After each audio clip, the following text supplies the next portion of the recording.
Good morning student. आज मैं आपको स्टैंडर्ड 11 का चैप्टर 2 अध्ययन पद्धति उसके सेक्शन ए के क्वेश्चन नंबर 3 के विषय में समझाने जा रही हूँ। सेक्शन ए के क्वेश्चन नंबर 3 में है व्यक्ति इतिहास पद्धति को समझाइए। व्यक्ति इतिहास पद्धति, इससे पहले अपने समझ चुके हैं अध्ययन पद्धति के बारे में। उसमें 6 अध्ययन पद्धति थी।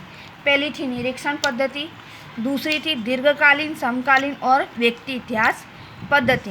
यानी व्यक्ति इतिहास पद्धति में जो दूसरे नंबर की अध्ययन पद्धति थी दीर्घकालीन, समकालीन और व्यक्ति इतिहास पद्धति, उसके विषय में है। तो जो व्यक्ति इतिहास है वो दूसरे नंबर की अध्ययन पद्धति में आता है।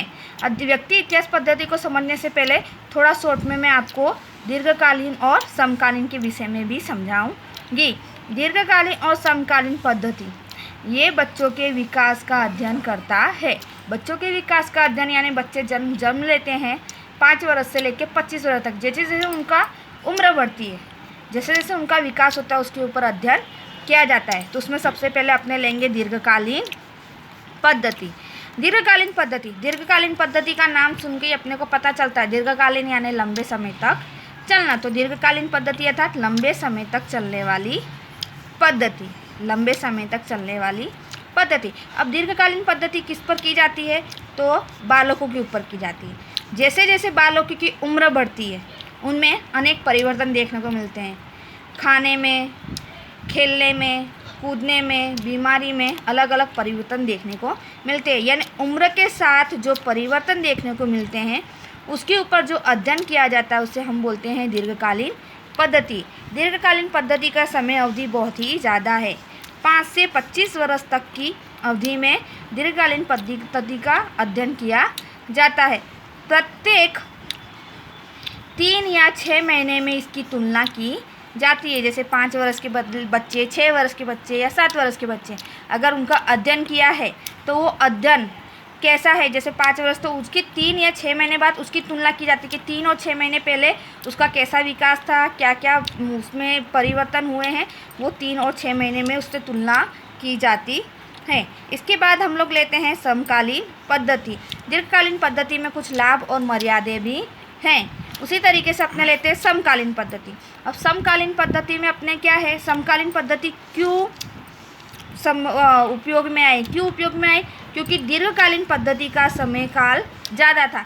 तो ये दीर्घकालीन का समय काल ज़्यादा होने के कारण उसमें एक अवगणना देखने को मिली कि इतने लंबे समय तक कोई पद्धति का उपयोग करता नहीं, इसलिए समकालीन पद्धति स्वरूप में आई, उपयोग में आई। तो समकालीन पद्धति को अनुप्रस्थ छेदीय अध्ययन पद्धति के रूप में भी जाना जाता है। समकालीन पद्धति को अनुप्रस्थ छेदीय पद्धति के रूप में भी जाना जाता है। तो समकालीन पद्धति में क्या है, अध्ययन शीघ्रता से पूर्ण होता है। जैसे दीर्घकालीन समय में जो अध्ययन में टाइम लगता है वो क्या होता है, शीघ्रता से पूर्ण होता है, कम समय में होता है। एक समय में विकास के विविध क्रमों की तुलना की जाती है। विविध क्रमों की तुलना, जैसे दीर्घकालीन पद्धति में क्या हुआ, 5 वर्ष के बालक का अध्ययन किया, 6 वर्ष के बालक का अध्ययन किया, इस तरीके से अलग अलग भाग में डिवाइड किया जाता है। पर समकालीन अध्ययन पद्धति में क्या होता है, 5, 6, 7 ये 3 उम्र के बालकों को एक साथ लेकर उनका अध्ययन किया जाता है, जिससे कम समय में अध्ययन किया जा सके। यानी दीर्घकालीन पद्धति में अवगणना होने के कारण समकालीन पद्धति अस्तित्व में आई, उपयोग में आई। अब अपने क्वेश्चन के अनुसार जाते हैं कि व्यक्ति इतिहास अर्थात क्या।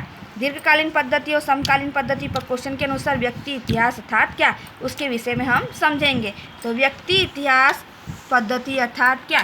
तो व्यक्ति इतिहास पद्धति का नाम सुनकर ही पता चल जाता है कि व्यक्ति यानी एक व्यक्ति के ऊपर, व्यक्ति यानी व्यक्ति के इतिहास के ऊपर।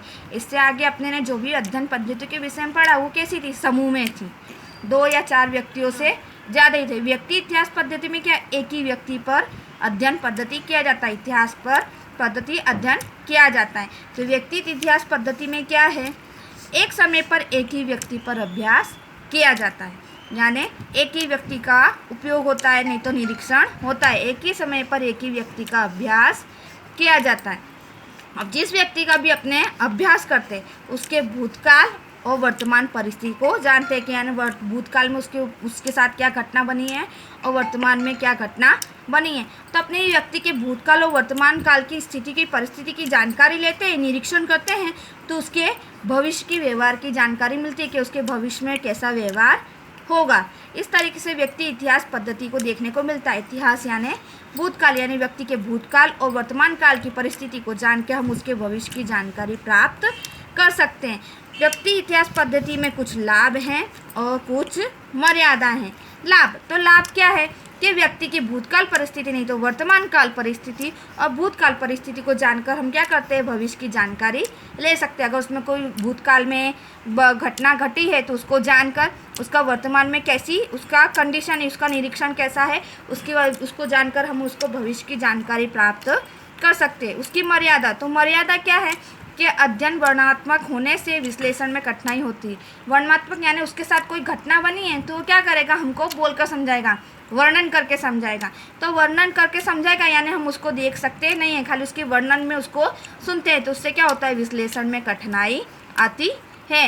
यानी अध्ययन वर्णनात्मक होने के कारण उसमें उसके विश्लेषण में कठिनाई आती है। ये मर्यादा देखने को मिलती है। इसके बाद हम लोग लेंगे क्वेश्चन 4, चैप्टर 2 का अध्ययन पद्धति का सेक्शन ए का क्वेश्चन 4। उसमें है प्रयोग पद्धति को संक्षिप्त में समझाइए। प्रयोग पद्धति यानी सपोज है मनोवैज्ञानिक है तो मनोविज्ञान हर जगह प्रयोग करते हैं, ये आगे हम पढ़ चुके हैं। तो प्रयोग अर्थात क्या, तो प्रयोग अर्थात प्रयोग पद्धति का नाम से ही पता चल जाता है कि किसी का प्रयोग करना। तो प्रयोग अर्थात नियंत्रित परिस्थिति में किया जाने वाला निरीक्षण। यानी प्रयोग यानी किसी व्यक्ति पे यानी किसी भी पक्षी या प्राणी पे हम प्रयोग करते हैं तो पहले उस पर क्या करते हैं, नियंत्रण करते हैं, नियंत्रण परिस्थिति करते हैं, उस पर क्या करते हैं, निरीक्षण करते हैं। प्रयोग पद्धति को हम प्रायोगिक अभिगम के द्वारा भी समझ सकते हैं। यानी प्रयोग पद्धति को विलियम हुंट ने जब 1879 में जिंगपिंग शहर में, ठीक है, सबसे पहले जो प्रयोग किया था, प्रायोगिक अभिगम हमको दिया था, उसमें प्रयोग पद्धति का समावेश भी होता है। विलियम हुंट को हम किस नाम से जानते थे, हमारे पिता के रूप में जानते हैं। वो कब किया था, 1879 में। तो प्रयोग पद्धति में प्रायोगिक अभिगम को भी बताया गया है। अब प्रायोगिक परिस्थिति में अनेक मनोवैज्ञानिकों ने अपनी परिभाषा दी है, जिसमें अपने एक मनोवैज्ञानिक की परिभाषा लेते हैं, वी.एफ. एंडरसन। वी.एफ. एंडरसन की परिभाषा हम यहाँ लेते हैं। प्रायोगिक परिस्थिति अर्थात क्या, नहीं तो प्रायोगिक पद्धति अर्थात क्या, तो प्रायोगिक परिस्थिति में एक चल में उद्देश्यपूर्वक बदलाव करके उस बदलाव का अन्य चल पर क्या प्रभाव पड़ता है, यह जानने के लिए दो चलों के पारस्परिक संबंध का किया जाने वाला निरीक्षण। प्रायोगिक परिस्थिति में क्या है, एक चल का उद्देश्यपूर्वक क्या करना है, हमको बदलाव करना है। यानी हमके पास जो भी उद्देश्य नहीं तो जो भी व्यक्ति उसका निरीक्षण करते हैं तो उसमें क्या करते हैं, हम उद्देश्यपूर्वक बदलाव करते हैं, बदलाव देखने को मिलता है। तो फिर जो बदलाव करते हैं, ठीक है, तो जो बदलाव करते हैं उससे क्या होता है, दो चल होते हैं, दो चल यानी दो व्यक्ति, यानी दोनों व्यक्तियों में यानी जो चल में बदलाव किया है तो उसमें क्या अंतर देखने को मिलता है, ठीक है, पारस्परिक संबंध में क्या अंतर देखने को मिलता है, वो हमको प्रयोग पद्धति में देखने को मिलता है। यहाँ प्रयोग के 4 लक्षण हैं। प्रयोग के 4 लक्षण हैं। पहला नियंत्रण, दूसरा परिवर्तन, तीसरा पुनरावर्तन और चौथा वस्तु लक्षिता। तो सबसे पहले हम नियंत्रण पर आएंगे। नियंत्रण अर्थात क्या, यानी नियंत्रण अर्थात यानी हम कोई भी प्रयोग करते हैं तो उस पर नियंत्रण करना। तो नियंत्रण होने से क्या होता है, नियंत्रण ना होने से एक चल का दूसरे चल पर प्रभाव देखने को मिलता है। यानी हम किसी वस्तु पर नियंत्रण करते हैं तो उसका एक चल का दूसरे चल पर प्रभाव देखने को मिलता है। सपोज जैसे हम लोग फॉर एग्जांपल कोई भी नींद की गोली व्यक्ति लेता है, ठीक है, तो नींद की गोली लेता है, अगर जो व्यक्ति नींद की गोली नहीं लेता है और अगर हम उसको देते हैं तो उस पर वो असर देखने को मिलता है, तो वो क्या करेंगे, हमने उस पर नियंत्रण किया है। पर जो व्यक्ति को नींद की गोली लेने की आदत है तो वो उस पर कोई असर करती नहीं है। तो इस तरीके से उदाहरण, यानी नियंत्रण में क्या है, एक चल का दूसरे चल पर प्रभाव देखने को मिलता है। यानी हमने क्या बदलाव किया, जो नींद की गोली लेता है उसकी आदत है तो उस पर कोई प्रभाव पड़ेगा नहीं, पर जो नहीं लेता उस पर ये प्रभाव देखने को मिलेगा, यानी हम उसके ऊपर नियंत्रण किया है। दूसरा है परिवर्तन।